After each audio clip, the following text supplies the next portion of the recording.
Le matin se levait doucement sur Lyon, dans le quartier de la Croix-Rousse. Camille aimait ce moment suspendu où la ville respirait encore lentement.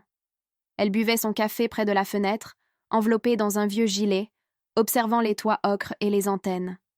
5 ans de mariage, pensait-elle parfois avec une tendresse mêlée de fatigue, comme on regarde une photo jaunie. Son téléphone vibra sur la table. Une notification Instagram, banale en apparence. Camille hésita, puis balaya l'écran du pouce. La photo mit une fraction de seconde à s'afficher, et ce fut suffisant pour que son monde se fissure. Sur une plage de sable blanc, sous une arche fleurie, Julien, son mari, souriait en costume clair. À son bras, une femme élégante à la robe immaculée. La légende disait « Mariée à Cancun, quand l'amour n'attend plus », et juste en dessous, une mention bleue « Camille ». Le sang quitta son visage. Ce n'était pas seulement la trahison. C'était l'exposition, l'humiliation publique, offerte aux collègues, aux amis, à la famille. Julien ne s'était pas contenté de la tromper. Il l'avait transformée en spectatrice forcée de sa propre chute. Hé, n'oublie pas de t'abonner à la chaîne, c'est gratuit, et dis-moi en commentaire de quelle ville tu regardes la vidéo. J'adore savoir jusqu'où nos histoires arrivent. Assise lentement, Camille sentit les souvenirs remonter, comme une vague trop longtemps contenue. Leur mariage avait commencé dans la légèreté. Un petit appartement près des quais du Rhône, des projets griffonnés sur des serviettes de café, des rires jusqu'à tard le soir. Julien était ambitieux, déjà, mais attentionné, du moins au début. Puis il y avait eu ce nouveau poste, cette ascension fulgurante dans son entreprise de conseil.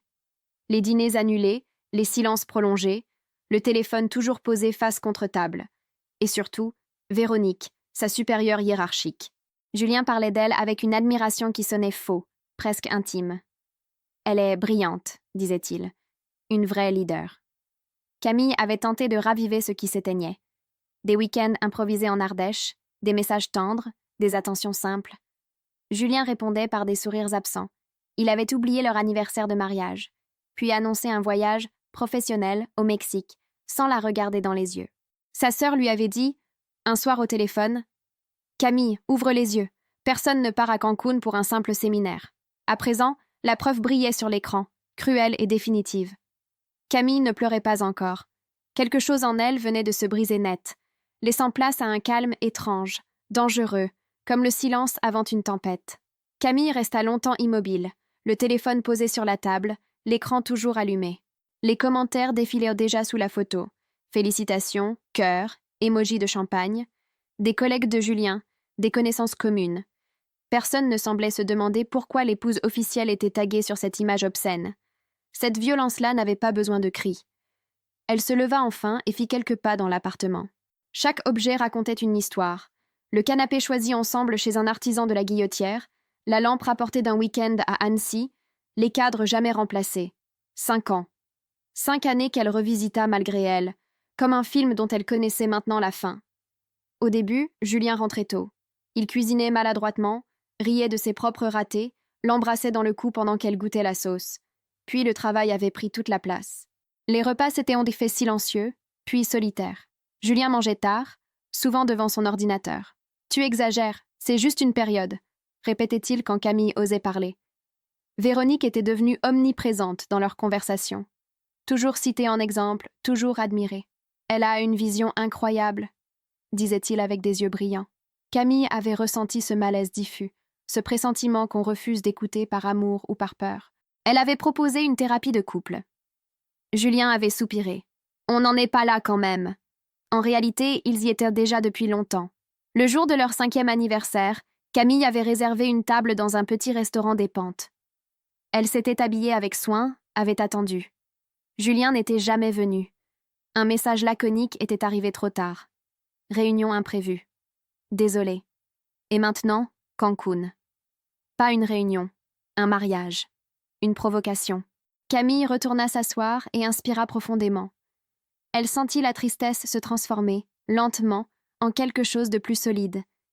Elle ne cria pas, ne lança rien. Elle ouvrit plutôt son ordinateur et commença à faire des captures d'écran. La photo, la légende, les dates, les commentaires, tout. Elle murmura presque calmement.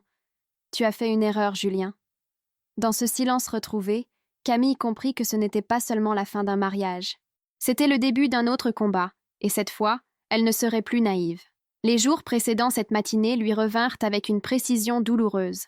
Camille se souvenait de ses dernières tentatives, presque désespérées, pour recoller les morceaux sans savoir qu'ils étaient déjà réduits en poussière. Elle avait préparé son plat préféré, une blanquette longuement mijotée, espérant retrouver un peu de cette complicité ancienne.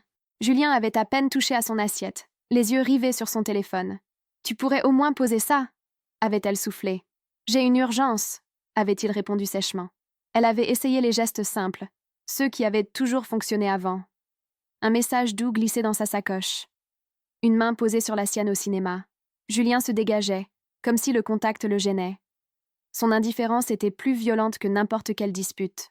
Quand l'anniversaire de mariage approcha, Camille en parla plusieurs fois, timidement. Julien hochait la tête, distrait. Le jour venu, il partit tôt, sans un mot, sans un regard. Le soir, il annonça son départ imminent pour le Mexique. « C'est important pour ma carrière », déclara-t-il. Camille sentit son cœur se serrer, mais elle acquiesça. Ce fut sa sœur, Élodie, qui osa mettre des mots sur l'évidence. « Camille, tout est clair.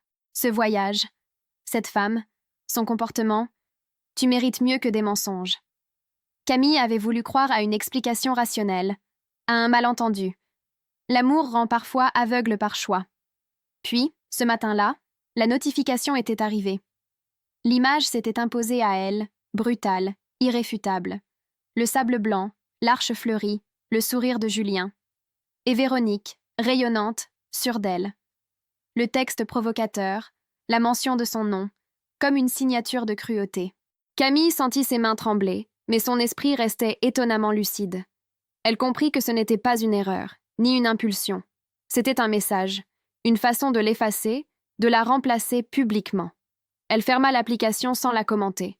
Pas encore. Elle se leva, ouvrit un placard et sortit une boîte où dormaient les souvenirs. Photos, billets de concert, cartes écrites à la hâte.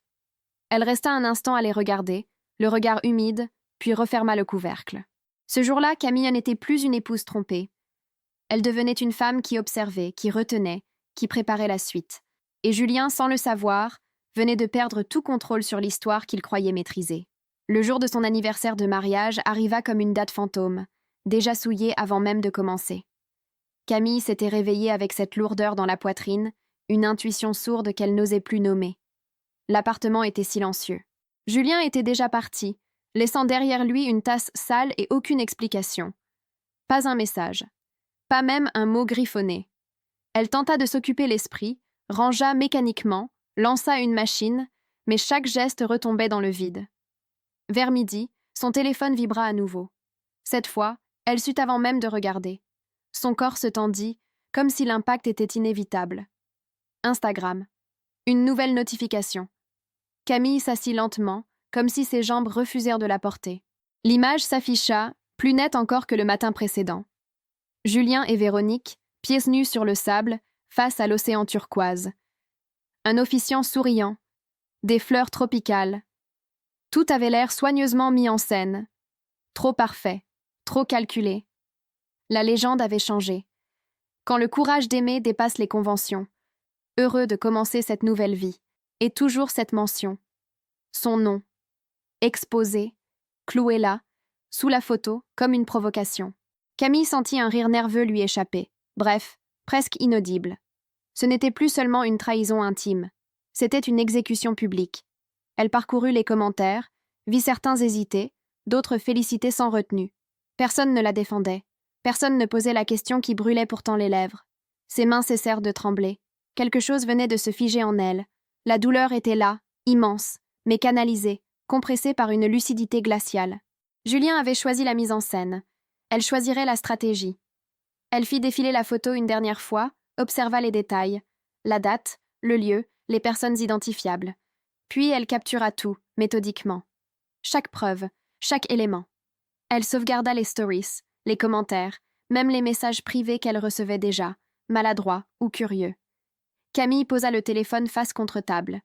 Elle inspira profondément, puis se leva. Elle ouvrit le balcon malgré le froid et laissa l'air lui fouetter le visage. « C'est fini », murmura-t-elle, non pas avec tristesse, mais avec une certitude tranchante. Ce jour-là, Au lieu de recevoir des fleurs ou des excuses, Camille reçut une révélation brutale. Son mariage était mort sur une plage lointaine, mais elle, pour la première fois depuis longtemps, venait de reprendre pied sur la terre ferme. Le choc passé, Camille entra dans une phase étrange, presque irréelle. Elle ne pleurait toujours pas. Elle fonctionnait. Chaque geste semblait guidé par une logique froide qui la surprenait elle-même. Elle rouvrit son ordinateur, classa les captures d'écran dans des dossiers datés, nota les heures, les légendes exactes, les modifications. Elle savait, sans encore le formuler, que tout cela servirait. Puis elle se dirigea vers la chambre. Elle ouvrit l'armoire et en sortit les objets symboliques qu'elle n'avait jamais eu le courage de jeter. Les lettres de Julien, les photos de leur lune de miel en Bretagne, la chemise qu'ils portaient le jour de leur mariage civil à la mairie du 6e arrondissement. Elle empila tout dans un sac. Sur le balcon, elle alluma un vieux brasero décoratif oublié depuis des années. Les flammes prirent doucement. Le papier se recroquevilla, les images se noircirent. Camille observa sans colère excessive, sans cri, juste avec cette sensation nette de clôture. Quand le feu s'éteignit, il ne restait que des cendres tièdes et une légèreté nouvelle dans sa poitrine. Elle revint à l'intérieur, prit son téléphone et rouvrit Instagram. La photo était toujours là, trônant fièrement sur le profil de Julien. Camille inspira, tapa lentement un commentaire, simple, presque poli. Félicitations. Elle valida, puis aussitôt, sans hésitation, bloqua Julien. Son numéro, ses réseaux, son adresse mail, un à un, comme on ferme des portes derrière soi. Elle fit de même avec Véronique. Le silence numérique s'installa, brutal mais apaisant.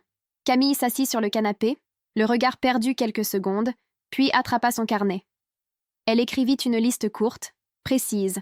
Compte bancaire, contrat, assurance, appartement. Elle savait à qui s'adresser. Il n'y avait qu'une personne capable de transformer cette douleur en action concrète. Elle composa un numéro qu'elle connaissait par cœur. « Lucas ?» dit-elle quand la voix répondit. « J'ai besoin de toi. » Maintenant. En raccrochant, Camille sentit enfin ses yeux la brûler. Une seule larme coula, silencieuse. Pas de désespoir. Juste la fin officielle de l'illusion. Et le début d'une riposte parfaitement maîtrisée. Lucas arriva moins d'1 heure plus tard. Il connaissait Camille depuis l'université, avait été témoin de son mariage, de ses doutes aussi. Avocat en droit de la famille à Villeurbanne, il posa sa sacoche près de la table et la regarda longuement avant de parler. « Raconte-moi tout, sans rien minimiser. » Camille lui montra les preuves, une à une. Les photos, les dates, la mention publique. Lucas resta silencieux, le visage fermé, puis hocha lentement la tête. Ce n'est pas seulement une trahison morale, c'est potentiellement très grave juridiquement. Il sortit son carnet. Première étape, on sécurise tes intérêts. On gèle les comptes communs dès aujourd'hui. Tu es dans ton droit. Camille acquiesça, concentrée. Ensuite, on change les serrures. Julien n'a plus à entrer ici sans ton accord. Lucas expliqua calmement la suite, comme s'il déroulait un plan d'évacuation. Ils firent l'inventaire précis des biens. Les documents importants furent placés dans une pochette. Les affaires de Julien, méthodiquement rangées dans des cartons neutres. Rien de cassé, rien d'émotionnel. Juste de l'efficacité. Concernant ce mariage, reprit Lucas, s'il est réel, on parle d'adultère aggravé et possiblement de bigamie. S'il est fictif, la mise en scène publique joue contre lui. Camille sentit une tension nouvelle, mêlée de soulagement. Elle n'était plus seule. Elle n'était plus perdue. Ils rédigèrent une première mise en demeure. Courte, ferme. Julien disposait d'un délai strict pour récupérer ses affaires, sous contrôle, à une date définie. Aucun contact direct. Tout passerait par le cabinet. Quand Lucas se leva pour partir, il posa une main rassurante sur l'épaule de Camille. « Tu as été humiliée publiquement. Maintenant, on va rétablir l'équilibre. »« Je ne veux pas me venger, » répondit-elle. Lucas esquissa un sourire grave. « Parfait. La justice s'en chargera. » Une fois seule, Camille fit changer les serrures dès le soir même. Le cliquetis métallique résonna dans l'appartement comme un point final. Elle regarda autour d'elle. Ce lieu n'était plus une maison conjugale. C'était redevenu son territoire. Elle s'assit, épuisée mais droite, consciente que Julien n'avait encore aucune idée de ce qui l'attendait. Et pour la première fois depuis longtemps, Camille s'endormit sans attendre son retour. Julien rentra à Lyon 3 jours plus tard. Il faisait déjà nuit quand il monta les marches de l'immeuble, tirant sa valise à roulettes. Il glissa la clé dans la serrure. Elle ne tourna pas. Il essaya encore, plus fort. Rien. Un froncement d'incompréhension barra son visage. Il frappa, d'abord doucement, puis avec insistance. Camille observait la scène derrière la porte, sans bouger. Son téléphone vibra presque aussitôt. Un message. Camille, qu'est-ce que c'est que ce cirque? Ouvre. Elle ne répondit pas. Lucas avait tout prévu. Quelques minutes plus tard, Julien reçut un mail officiel. Mise en demeure. Accès interdit au domicile. Date et heure précise pour récupérer ses effets personnels en présence d'un huissier si nécessaire. Julien lut, relut, puis frappa de nouveau, plus violemment. Camille, arrête tes bêtises. Elle ouvrit enfin la porte, juste assez pour lui faire face, la chaîne de sécurité en place. Julien avait l'air fatigué, nerveux, encore bronzé. Ce mariage, c'était une blague, lança-t-il dans un souffle pressé. Un truc symbolique, tu comprends? Camille le regarda sans ciller. Une blague publique, avec mon nom? Il tenta de sourire, de minimiser. Véronique a insisté. Je ne voulais pas te blesser. C'est trop tard, répondit-elle calmement. Elle lui rappela les délais, les conditions, la fin de toute communication directe. Chaque mot était précis, juridique, implacable. Julien perdit patience. Tu n'as pas le droit. Si, coupa Camille. Et maintenant, tu pars. Elle referma la porte sans trembler.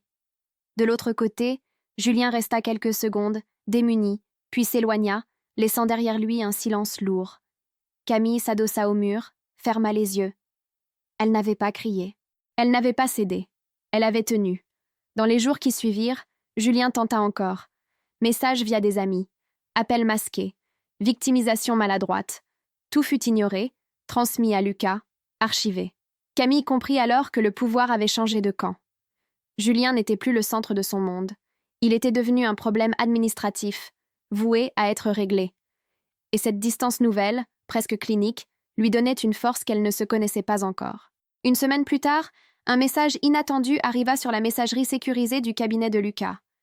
Un homme demandait à être rappelé, mentionnant une situation similaire et le nom de Véronique. Lucas transmit l'information à Camille sans commenter. Elle hésita, puis accepta le rendez-vous. Ils se retrouvèrent dans un café discret du quartier des Brotteaux. Mathieu avait le visage tiré, les traits de quelqu'un qui dormait mal depuis longtemps. « Je suis le mari de Véronique », dit-il d'emblée. « Enfin, je le suis encore officiellement. » Camille sentit un frisson lui parcourir l'échine. Mathieu posa sur la table un dossier épais. Il expliqua tout, d'une voix maîtrisée, des absences répétées, des dépenses inexpliquées, puis la découverte brutale de photos, de contrats, de billets d'avion. Ils ne se contentèrent pas d'une liaison, ajouta-t-il. Il y a eu des montages financiers, des avantages professionnels, des signatures douteuses. Camille ouvrit le dossier. Preuve de double vie. Certificat. Message. Une cérémonie à Cancun organisée alors que Véronique était toujours mariée.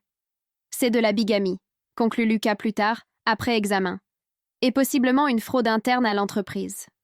Une alliance tacite se forma. Sans colère théâtrale, sans promesse de vengeance. Juste une volonté commune de rétablir la vérité. Les procédures prirent de l'ampleur. Civiles, pénales, professionnelles. Pour la première fois, Camille sentit que le récit public pouvait basculer. Elle n'était plus la femme humiliée sur une photo Instagram. Elle devenait un maillon essentiel d'un dossier solide, irréfutable. En quittant le café, Mathieu la regarda avec une sincérité nue. « Merci de ne pas détourner le regard. » Camille répondit simplement. « Je sais ce que ça fait d'être niée. » Ce jour-là, 2 trajectoires brisées cessèrent d'être isolées. Ensemble, elles prenaient enfin du poids. Et ailleurs, sans le savoir encore, Julien et Véronique s'approchaient inexorablement du moment où chaque mensonge devrait être assumé. Julien comprit trop tard que les réseaux sociaux, qu'il avait utilisés comme une scène de triomphe, allaient devenir un tribunal impitoyable. Pour tenter de reprendre la main, il publia une longue story, puis un post larmoyant. Il parlait de malentendus, de relations déjà mortes, de harcèlement injuste. Il se posait en victime d'une épouse froide et d'une entreprise qui ne comprenait pas son audace. Mais le récit ne tenait pas. Les internautes avaient la mémoire vive. Certains avaient vu la photo initiale, la mention humiliante, les dates qui ne coïncidaient pas. D'autres commencèrent à poser des questions. Pourquoi ce mariage à l'étranger alors qu'il était encore officiellement marié en France? Pourquoi Véronique, cadre dirigeante, apparaissait-elle mêlée à des décisions internes douteuses? En quelques jours, la machine s'emballa. L'entreprise de conseil lança une enquête interne. Véronique fut convoquée, puis mise à pied à titre conservatoire. Les preuves fournies par Mathieu et consolidées par Lucas révélèrent des conflits d'intérêts, des notes de frais frauduleuses, des promotions injustifiées. Elle fut licenciée sans indemnité. Julien, lui, fut remercié dans la foulée. Sans réseau, sans soutien, sans salaire. Les amis qui commentaient autrefois ces photos cessèrent de répondre. Les messages se firent rares, puis inexistants. Les comptes bancaires gelés l'empêchèrent de faire face. Les convocations judiciaires commencèrent à arriver. Camille observait tout cela à distance. Elle ne se réjouissait pas. Elle constatait. Chaque conséquence semblait découler naturellement de leurs actes. Elle avançait, concentrée sur sa propre reconstruction. Elle triait, vendait, préparait l'après. Julien tenta encore une fois de la contacter via un courrier maladroit, presque suppliant. Il parlait d'erreur, de solitude, de regret. Camille lut la lettre sans trembler, puis la rangea dans le dossier prévu à cet effet. Elle ne répondit pas. À ce stade, il n'y avait plus rien à dire. Le récit public avait changé de camp. La vérité, patiente, avait fini par émerger. Et tandis que Julien se débattait dans les ruines de ses choix, Camille avançait, droite, consciente qu'elle s'approchait enfin d'un dénouement où elle ne serait plus définie par la trahison, mais par la dignité avec laquelle elle y avait survécu. Le divorce fut enclenché sans délai. Grâce aux preuves accumulées, la procédure avança rapidement, presque chirurgicalement. Adultère reconnu. Préjudice moral établi. Les tentatives de Julien pour ralentir ou négocier échouèrent les unes après les autres. Il n'avait plus de levier, plus de crédibilité, plus d'alliés. Le jugement tomba un matin gris de novembre. Camille obtint gain de cause sur toute la ligne. L'appartement fut mis en vente, les comptes définitivement séparés, les indemnités accordées sans contestation possible. Julien quitta le tribunal sans un regard pour elle, voûté, amaigri, comme effacé. Il avait tout perdu, son couple, son statut, son image. Et surtout, la maîtrise du récit qu'il avait cru pouvoir écrire seul. Quelques mois plus tard, Camille emménagea dans un nouvel appartement, plus petit, mais baigné de lumière, près du parc de la Tête d'Or. Elle choisit chaque meuble, chaque couleur, chaque détail. Rien ne venait du passé. Tout parlait d'elle, enfin. Les matins y étaient les calmes, les soirées, sereines. Elle recommença à rire, doucement, sans culpabilité. Elle reprit des cours de yoga, renoua avec des amis laissés de côté, accepta même de nouveaux projets professionnels. Pas par défi, par envie. La trahison n'était plus une plaie ouverte, mais une cicatrice qui rappelait sa force. Un soir, assise sur son balcon, elle pensa brièvement à Julien. Sans colère, sans nostalgie, juste avec cette distance tranquille qui marque la fin réelle d'une histoire. Elle n'avait pas gagné contre lui. Elle s'était retrouvée elle-même. Camille sourit, inspira profondément et ferma la porte-fenêtre derrière elle. La nuit était douce, sa vie aussi, désormais. Tu n'es pas encore abonné à la chaîne? Abonne-toi maintenant, c'est gratuit. N'oublie pas de liker la vidéo pour aider YouTube à te proposer plus d'histoires comme celle-ci. Partage-la avec un ami et dis-moi en commentaire ce que tu as pensé de cette histoire émouvante. Un gros bisou et à très bientôt.